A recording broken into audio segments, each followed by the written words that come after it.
Son 35.000 millones de dólares que Brasil está importando anualmente de maquinaria y equipo.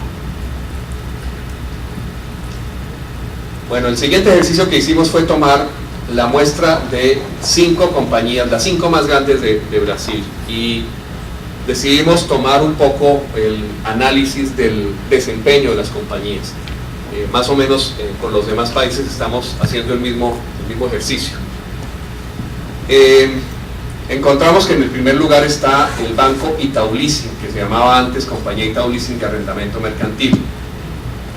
Decreció en cifras porque parte del portafolio se la pasó a otra de su mismo grupo financiero. En el segundo lugar entra el Banco Francés Brasileiro, que es parte del grupo Bradesco, ¿no? ¿No? ¿Es Itaú también? Es Itaú también. Ok, entonces aquí tenemos, y yo creo que ese es parte, el Banco Francés Brasileiro es parte recibió parte del portafolio de las otras dos. Divens, que fue adquirida por Unibanco, y Unibanco se fusionó con Itaú, pues todos volvemos nuevamente a Itaú. El único entonces que no es de la familia de Itaú es Real Leasing, que hoy en día se llama Santander Leasing, que era parte de la BNA Probank. Bueno, con base en las cifras del Banco Central de Brasil y las cifras que publica ABEL, pudimos extraer las siguientes indicadores de desempeño que yo creo que son bien interesantes. El primero es el retorno sobre el patrimonio. ¿Qué rentabilidad le están ofreciendo las compañías brasileras a los accionistas?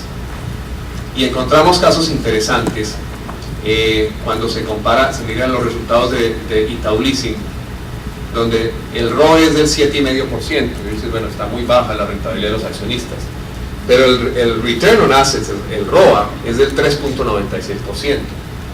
Entonces, ¿qué nos está diciendo eso a nosotros? Nos está diciendo que Itaú Leasing es una compañía que trabaja con muy bajo endeudamiento. Si Itaú Leasing crece más, con más deuda, el retorno sobre el capital va a subir, pero tiene el mejor retorno sobre los activos. Las pérdidas de cartera, que es interesante después cuando podamos comparar el desempeño en varios países, las pérdidas de cartera representan el 0,002% del portafolio, realmente son muy bajas. Y recuerden que uno de los elementos básicos para hacer el pricing de las operaciones de leasing es determinar cuál es el efecto que tienen las pérdidas de cartera en sus márgenes. Tenemos entonces la que está menos bien parada de todas estas es Santander Leasing, Real Leasing, que tuvo pérdidas de cartera del 0,046%, pero son pérdidas de cartera muy bajas y en general comparadas con el resto de los países son sumamente bajas. La mejor rentabilidad sobre el patrimonio la dio Safra Leasing, el 29,22%, pero fíjense que el ROA, el retorno sobre los activos, fue bajo, el 1,9%. Eso nos está diciendo es lo inverso del caso de Itaú. Safra trabaja con un endeudamiento muy alto. Entonces eso nos hace pensar lo siguiente. Bueno, primer punto es ¿cómo mantengo yo a mis accionistas contentos? Y por lo tanto, ¿qué es lo que me garantiza que voy a tener acceso a capital? El poder ofrecer un buen retorno sobre el patrimonio, ¿verdad? Entonces, obviamente los inversionistas tienen que comparar entre las inversiones sin riesgo, que generalmente la rentabilidad la comparable serán los títulos del gobierno federal, que pagan la tasa, la llamada tasa Selic, que hoy en día está en el 8,75%. Entonces la idea es, si yo invierto en títulos del gobierno federal sin riesgo y recibo el 8,75%, ¿por qué voy a invertir en una compañía de leasing con riesgo para recibir menos retorno sobre mi capital? Esa es una de las preguntas básicas que tenemos que hacernos los gerentes de las compañías. ¿Cuál es la rentabilidad que le tengo que ofrecer yo a mis accionistas para que ellos me sigan dando capital? Y obviamente, en el caso por ejemplo de Safra, encontramos que cuando la rentabilidad sobre el patrimonio es alta, si se está descansando en un alto endeudamiento, pues nos lleva a la paradoja de que los accionistas están contentos, pero los acreedores preocupados. Y hay otro tema que realmente nos preocupa mucho. Las si volvemos a mirar atrás, las compañías que están acá son todas afiliadas a los bancos.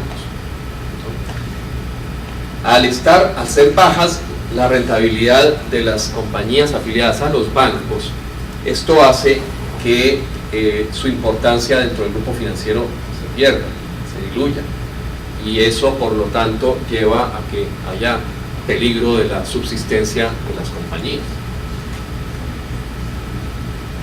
El entorno en Brasil, la verdad, siempre lo hemos, el punto de abajo, siempre lo hemos destacado, al punto de que el señor Sean Holiday me dice que si es que yo tengo algún acuerdo especial con Abel. No hemos llegado a nada, pero ¿sí? Abel realmente es una asociación muy fuerte, y la fortaleza que tiene el sector del leasing se la debe precisamente a tener esa asociación fuerte. La experiencia en los demás países ha sido esa. Los países que tienen una buena asociación tienen luchas de leasing fuertes, y por lo tanto tienen profesionales como ustedes bien remunerados, bien sostenidos y felices. Eso es lo que tenemos que tratar de mantener. ¿Qué ha hecho Abel?